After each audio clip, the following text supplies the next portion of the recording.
L'interdisciplinarité, ce n'est pas simplement un parti pris, c'est aussi presque une nécessité, étant donné la complexité de l'objet. Absolument. Au sens où Edgar Morin parle de complexité, ça suppose un regard croisé entre des disciplines. Prenons l'exemple d'un marathon, par exemple.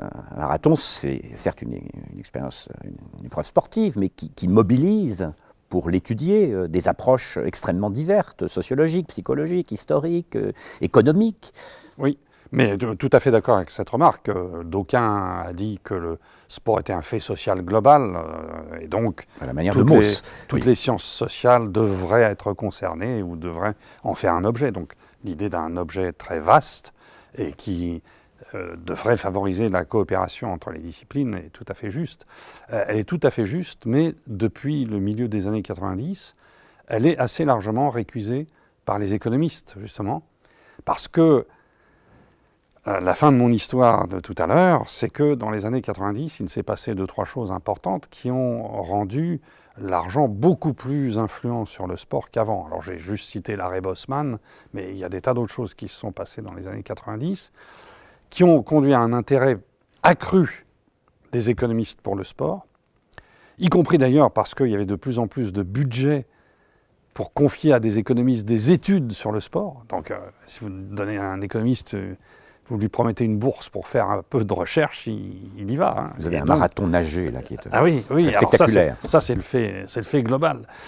Mais justement, les économistes ont un peu fait couler ça, si je peux me permettre ce jeu de mots, parce que dans les années 90, avec la pénétration de plus en plus forte de l'argent dans le sport, avec le développement vraiment très rapide des sports professionnels, la professionnalisation d'un nombre croissant de sports, les économistes ont été de plus en plus attirés vers l'analyse de ce fait. Et si vous regardez dans la population des économistes dans le monde, 80% sont néoclassiques libéraux. Même s'ils ne le sont pas idéologiquement. Mais méthodologiquement, ils font des modèles mathématiques qui doivent prouver qu'il y a un équilibre économique, etc. Le marxisme a régressé dans l'économie et la sociologie du sport comme ailleurs. Les keynésiens sont moins en cote qu'avant.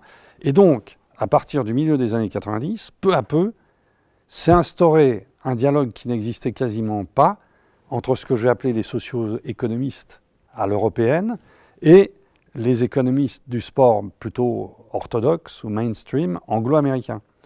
Et il se trouve qu'on ne s'est pas trop tapé dessus quand même, parce que l'intérêt pour l'objet était tellement fort qu'on s'est supporté. Mais évidemment, il y a des querelles. Il y a des querelles à l'intérieur de l'économie du sport, mais on peut dire que la dominante aujourd'hui, c'est l'économie néoclassique.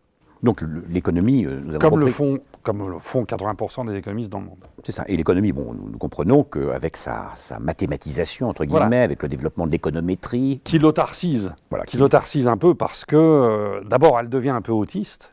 La science économique devient un peu autiste à cause de cette... elle se veut la seule science dure parmi les sciences molles, si je puis m'exprimer ainsi, ou la seule science dure parmi les sciences sociales. Il n'y a de science que du mesurable. C'est du mesurable, il faut que ça mesure, ou si ça ne mesure pas, que ça construise un raisonnement logique le plus serré possible. Alors évidemment, pour serrer un raisonnement logique, il y a sans doute la philosophie, mais il y a surtout les mathématiques. Voilà.